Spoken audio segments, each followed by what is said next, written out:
ఆదికాండము 21వ అధ్యాయము. యెహోవా తాను చెప్పిన ప్రకారము శారాను దర్శించెను. యెహోవా తానిచ్చిన మాట చొప్పున శారాను గూర్చి చేసెను. ఎట్లనగా దేవుడు అబ్రాహాముతో చెప్పిన నిర్ణయ కాలంలో శారా గర్భవతి అయి అతని ముసలితనమునందు అతనికి కుమారుని కనెను. అప్పుడు అబ్రాహాము తనకు పుట్టినవాడును తనకు శారా కనినవాడునైన తన కుమారునికి ఇస్సాకు అని పేరు పెట్టెను. మరియు దేవుడు అబ్రాహాముకు ఆజ్ఞాపించిన ప్రకారము అతడు 8 దినముల వాడైన ఇస్సాకు అను తన కుమారునికి సున్నతి చేసెను. అబ్రాహాము కుమారుడైన ఇస్సాకు అతనికి పుట్టినప్పుడు అతడు 100 ఏండ్లవాడు. అప్పుడు శారా, దేవుడు నాకు నవ్వు కలుగచేసెను, వినువారెల్లా నా విషయమై నవ్వుదురనెను. మరియు శారా పిల్లలకు స్తన్యమిచ్చునని ఎవరు అబ్రహాముతో చెప్పును? నేను అతని ముసలితనమునందు కుమారుని కంటిని గదా అనెను. ఆ పిల్లవాడు పెరిగి పాలు విడిచెను.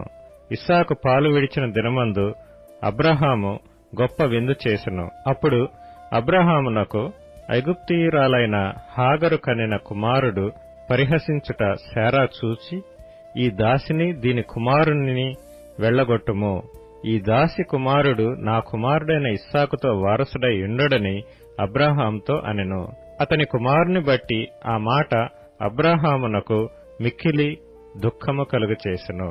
అయితే దేవుడు, ఈ చిన్నవాని బట్టియు నీ దాసిని బట్టియు నీవు దుఃఖపడవద్దు. శారా నీతో చెప్పు ప్రతి విషయములో ఆమె మాట వినుము. ఇస్సాకు వలన అయినదియే నీ సంతానమనబడును. అయినను ఈ దాసి కుమారుడును నీ సంతానమే గనుక అతని కూడా ఒక జనముగా చేసేదనని అబ్రాహాముతో చెప్పెను.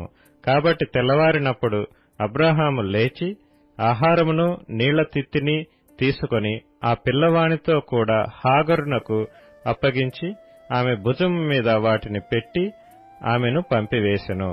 ఆమె వెళ్లి బెయేర్షెబా అరణ్యములో అటూ ఇటూ తిరుగుచుండెను. ఆ తిత్తిలోని నీళ్లు అయిపోయిన తరువాత ఆమె ఒక పొద క్రింద ఆ చిన్నవాని పడివేసి, ఆ పిల్లవాని చావు నేను చూడలేనని అనుకొని వింటి వేత దూరము వెళ్లి అతనికెదురుగా కూర్చుండెను. ఆమె ఎదురుగా కూర్చుండి ఎలుగెత్తి ఏడ్చెను. దేవుడు ఆ చిన్నవాని మరణం వినెను.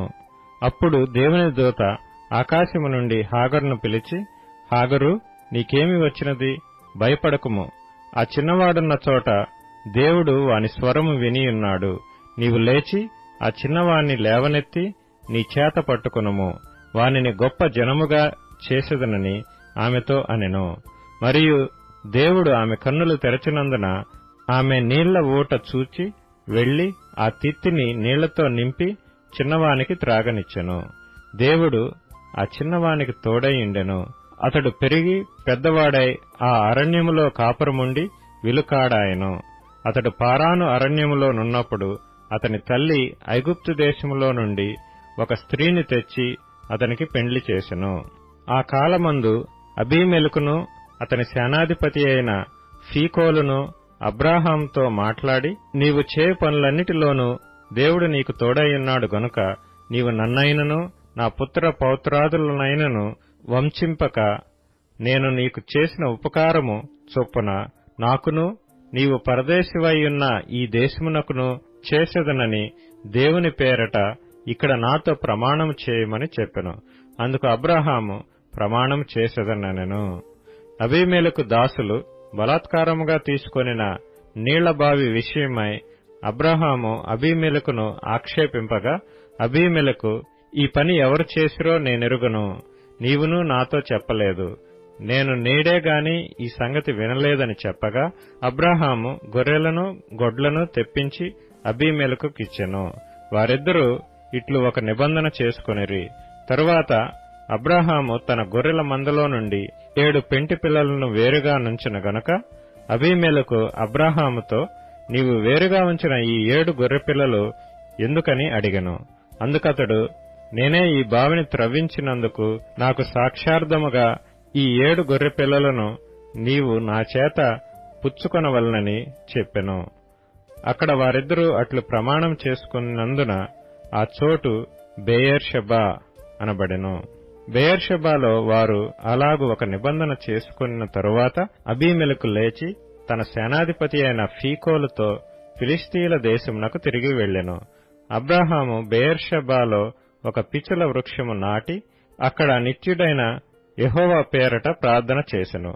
అబ్రాహాము ఫిలిష్తీయుల దేశంలో అనేక దినములు పరదేశిగా నుండెను.